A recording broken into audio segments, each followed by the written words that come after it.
This is the first episode of my new series called Projects That Sell. The idea is simple: beginner-friendly builds that look high-end, don't need fancy tools, and have real selling potential. And I'm starting with this sewing/jewelry box. It's small, elegant, and versatile. It's the kind of piece that works both as a gift or as something you could sell online. The box has brass details, a velvet interior, and clean joinery that makes it stand out. I've also made free plans you can download so you can build one right along with me. They include a full cut list, divider layout, and dimensions. Even though I used cherry, oak, and walnut, which I already had, you could make this from almost any hardwood you have lying around. The point isn't the exact material. It's that you can turn a handful of boards into something refined. So let's jump in.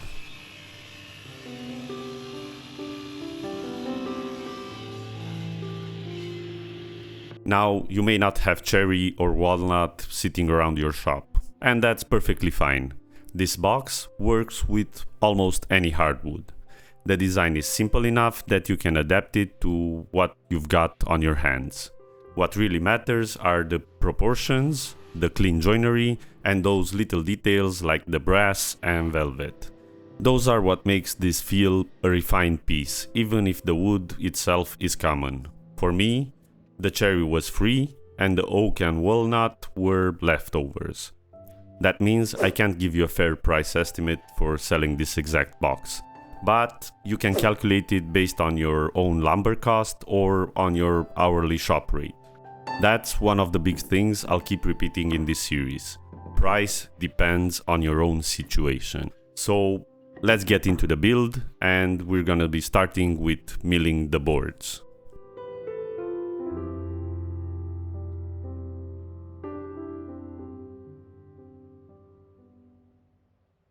I use the jointer to get one flat face and a straight edge, then the planer to bring everything to thickness. The cherry walls were milled to 15 mm. Thin but strong. For the lid, I used oak at about 10 mm and framed it with walnut that's a full 20 mm thick. That extra thickness around the edges makes the lid look more professional and gives it a solid feel. Now, if you don't have a jointer or planer, don't worry.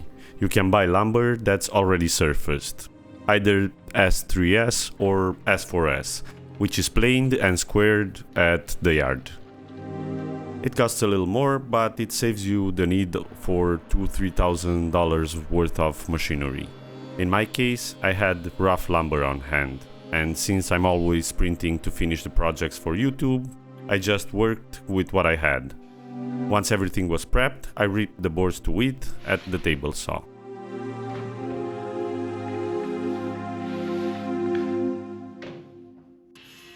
With the stock now ready, I cut the 4 walls of the box to their final length. Every cut gets checked with a square, because even a millimeter off will throw the whole thing out later. The ends are cut at 45 degrees for miters. It's a little more effort than just butt joints, but it makes the corners look clean and professional. And it also gives the room for inlays later.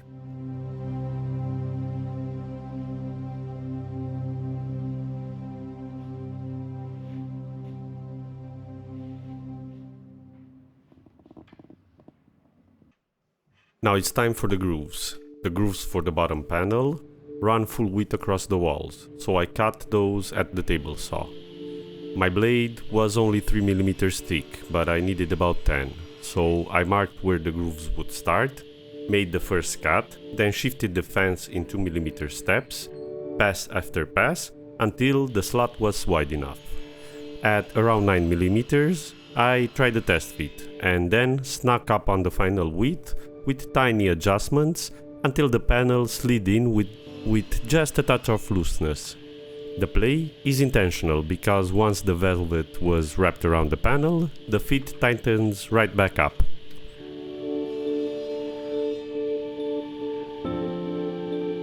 The divider grooves are different. They can't run all the way through.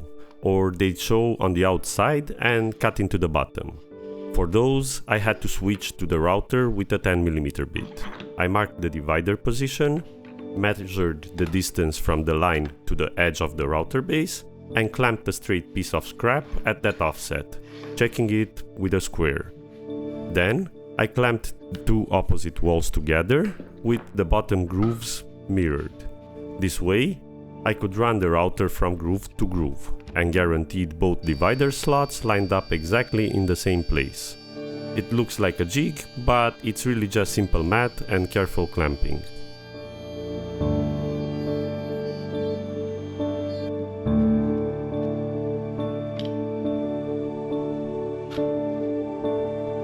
For the bottom panel itself, the cherry I had was fairly narrow, only about 100–120mm wide. And cherry loves to cup, so I edge glued two boards together to get the width I needed. Once the glue cured, I trimmed the panel to final size so it would slide neatly into the grooves. Before it went in, I wrapped it in green velvet. To attach the fabric, I used spray contact adhesive, the same type used in car upholsteries or headliners. It goes on evenly, grabs fast, and keeps the velvet smooth without bubbles or wrinkles. The panel floats in the grooves without any glue, so the edges of the velvet are hidden automatically and the inside looks neat.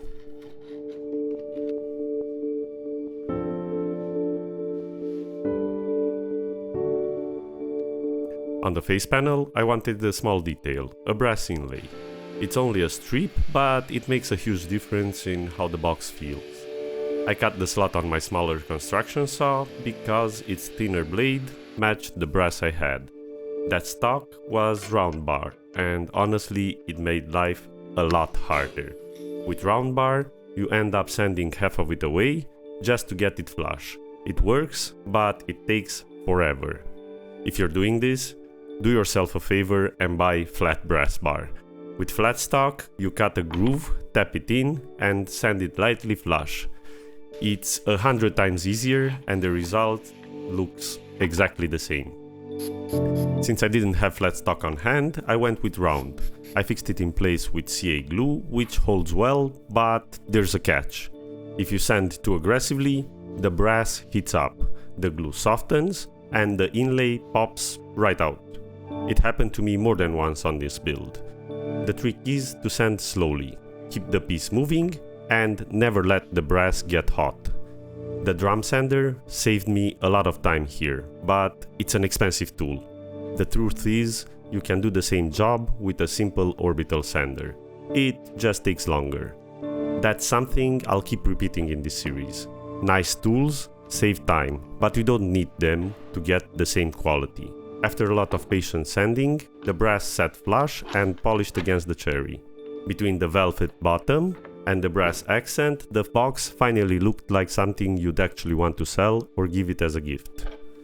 With the box finished, I turned my attention to the lid, and this is where I wanted to add a bit more personality. I started with the walnut. First I cut the narrow 20mm strips that would form the outer frame, along with a slimmer walnut strip that would round down the middle. Before moving on, I added small brass pins into the walnut. Once sanded flush with the drum sander, those pins gave the dark wood a bit of sparkle, a subtle detail that instantly makes the frame look more professional.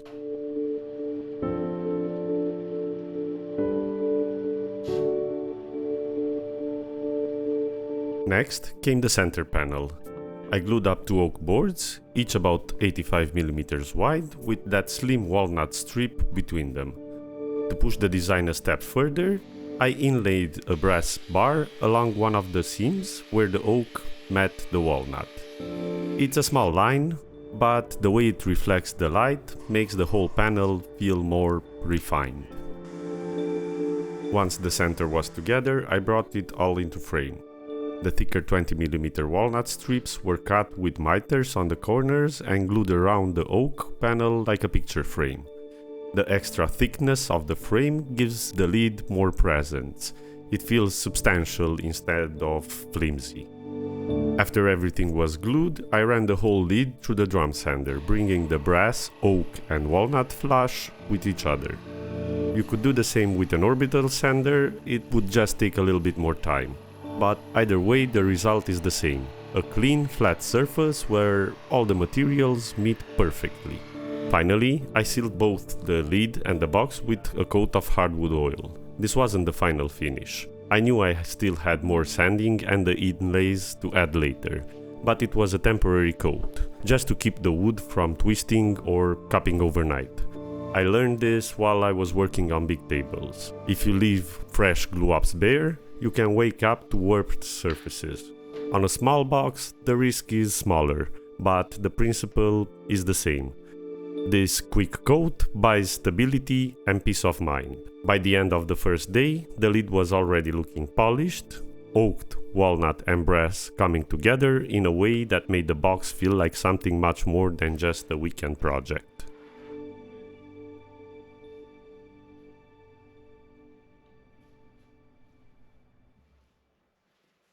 The next day, I moved on to adding the decorative inlays. Originally, I thought I'd build a jig for this, but in the end, I found a simpler approach that worked just as well.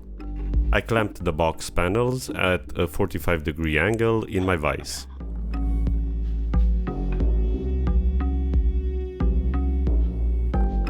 That locked them in solid and gave me a perfect working angle to run the router. With a 10mm Brit, I cut grooves right across the corners. It was quick, accurate and didn't require any complicated jig setup. Into these grooves, I glued up strips of walnut. The contrast against the cherry walls instantly elevated the look of the box. It's the kind of detail that doesn't shout, but it definitely makes people take a second look.